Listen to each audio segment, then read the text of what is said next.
یہ علامات جو آج ہم آپ کو بتائیں گے یہ صرف اور صرف کالے جادو کے مریض میں ہی ہوں گی، اور اس کے ساتھ ہم بہت ہی آسان اور آزمایا ہوا عمل بتائیں گے جس کی وجہ سے آپ جادو کے متعلق جگہ یا جادو کرنے والے کی شکل تک بھی دیکھ سکیں گے۔ اور انشاءاللہ بحکم خدا آج جو ہم آپ کو علاج بتائیں گے وہ علاج کسی بھی طرح کے جادو کے لیے، بے شک وہ سحر تفریق ہو، سحر محبت ہو، سحر حمول ہو، سحر خواتف ہو، سحر امراض ہو، یا کسی بھی طرح کی بندش ہو، جیسے اولاد کی بندش، شادی کی بندش، یا کسی بھی طرح کی رکاوٹ کیوں نہ ہو، انشاءاللہ بحکم خدا اس عمل سے مکمل طور پہ ختم ضرور ہوگی۔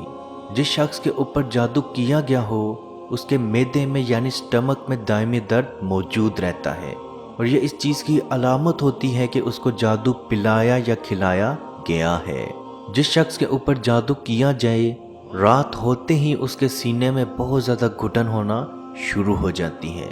اور ڈرانواں خواب، ایک جیسا ڈرانواں خواب 2 سے 3 مرتبہ ضرور اسے نظر آتا ہے۔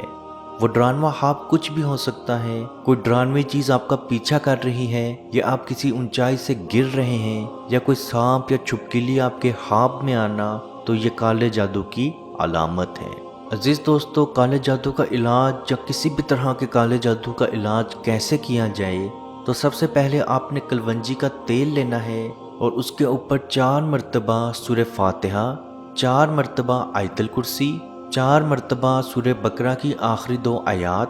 اور 4 مرتبہ سورہ فلق اور سورہ ناس دم کر کے اس تیل کو اپنے اس عضو پہ لگا لیں جو آپ کے تکلیف میں ہے۔ یعنی کہ اگر آپ کو سینے میں گھٹن ہوتی ہے تو اس تیل کو آپ سینے پہ مل لیں، یا اسی طرح سے اگر آپ کو جسم میں کہیں بھی تکلیف ہے تو اس تیل کو آپ جسم پہ مل لیں۔ انشاءاللہ بحکم خدا آپ کا جادو مکمل طور پہ ٹوٹنا بھی شروع ہوگا، اور اس کے ساتھ اگر جادوگر دوبارہ آپ پہ جادو کرنے کی کوشش بھی کرے گا تو اس کا جادو کا اثر آپ پہ نہیں ہوگا، کیونکہ آپ صلی اللہ علیہ وآلہ وسلم کا فرمان ہے کلونجی میں ہر بیماری کا علاج ہے سوائے موت کے۔ تو کلونجی کے اندر جادو کی بیماریوں کا علاج بھی موجود ہے۔ اب ہم بات کرتے ہیں کہ اگر کوئی شخص یہ جاننا چاہتا ہے کہ اس کے اوپر جو جادو کیا گیا وہ کہاں پہ دفن ہے، یا جادو کس نے کیا، اگر اس کو بھی جاننا چاہتا ہے تو اس کا عمل بہت ہی آسان ہے۔ مولانا عبدالسلام فرماتے ہیں کہ ان کے پاس ایک نوجوان لڑکی آئی، اور جب انہوں نے اس پہ قرآن مجید پڑھا تو انہیں معلوم ہوا کہ اس لڑکی کے اوپر، اس چھوٹی سی بچی کے اوپر بہت ہی طاقتور جادو کیا گیا ہے، اور اس کی وجہ یہ تھی کہ اس بچی کو نیند میں اور جاگتے ہوئے دونوں وقتوں میں خیالی تصویریں اور سائے نظر آ رہے تھے۔ انہوں نے علاج اس بچی کے گھر والوں کو بتا دیا، لیکن انہوں نے یہ پوچھا کہ ہم یہ جاننا چاہتے ہیں کہ وہ جادو کہاں پہ دفن ہے۔ تو مولانا عبدالسلام فرماتے ہیں میں نے انہیں کہا ضرور آپ جان سکتے ہیں کہ وہ جادو کہاں پہ دفن ہے۔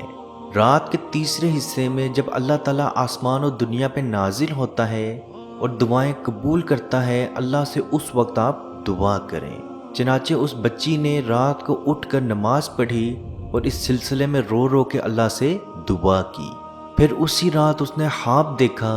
کہ ایک آدمی اس کا ہاتھ پکڑ کر گھر کی جانب لے کے جا رہا ہے، اور اس کے ساتھ ساتھ اس کو جادو کے متعلق بتا رہا ہے، اور اس نے یہ بھی بتایا کہ اس پہ جادو کس نے کیا، کیسے کیا، اور وہ جادو کہاں دفن ہے۔ صبح ہوئی تو اس بچی نے اپنے گھر والوں کو یہ خواب سنایا، اور جب وہ گھر والے اس جگہ پہ گئے تو وہاں پہ جادو موجود تھا۔ انہوں نے فوراً ہی وہاں سے جادو نکال دیا، اور اسی طرح سے اس بچی کو اللہ پاک کے حکم سے شفا مل گئی۔ تو عزیز دوستو، میرے وہ بہن بھائی جو جادو کے متعلق جاننا چاہتے ہیں کہ ان پہ جادو کس نے کیا اور وہ جادو کہاں پہ دفن ہے، یا اس کے متعلق کوئی بھی سوال رکھتے ہیں تو یہ عمل ضرور کریں، انشاءاللہ بحکم خدا آپ کو اسی رات یہ نظر آ جائے گا۔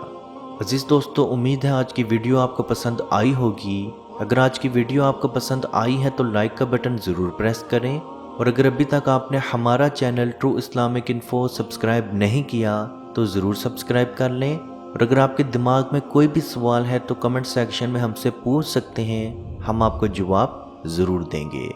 اعوذ باللہ من الشیطان الرجیم، بسم اللہ الرحمن الرحیم۔ لله ما في السماوات وما في الأرض وإن تبدوا ما في أنفسكم أو تخفوه يحاسبكم به الله فيغفر لمن يشاء ويعذب من يشاء والله على كل شيء قدير. آمن الرسول بما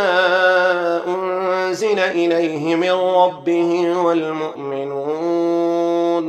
كل آمن بالله وملائكته وكتبه ورسله لا نفرق بين أحد من رسله وقالوا سمعنا وأطعنا غفرانك ربنا وإليك المصير. لا يكلف الله نفسا إلا وسعها لها ما كسبت وعليها ما اكتسبت ربنا لا تؤاخذنا إن نسينا أو أخطأنا ربنا ولا تحمل علينا إصرا كما حملته على الذين من قبلنا ربنا ولا تحملنا ما لا طاقة لنا به واعف عنا واغفر لنا وارحمنا أنت مولانا فانصرنا على القوم الكافرين. أعوذ بالله من الشيطان الرجيم. بسم الله الرحمن الرحيم. أفحسبتم أنما خلقناكم عبثا وأنكم إلينا لا ترجعون فتعالى الله الملك الحق لا إله إلا هو رب العرش الكريم. ومن يدع مع الله إلها آخر لا برهان له به فإنما حسابه عند ربه إنه لا يفلح الكافرون. وقل رب اغفر وارحم وأنت خير الراحمين.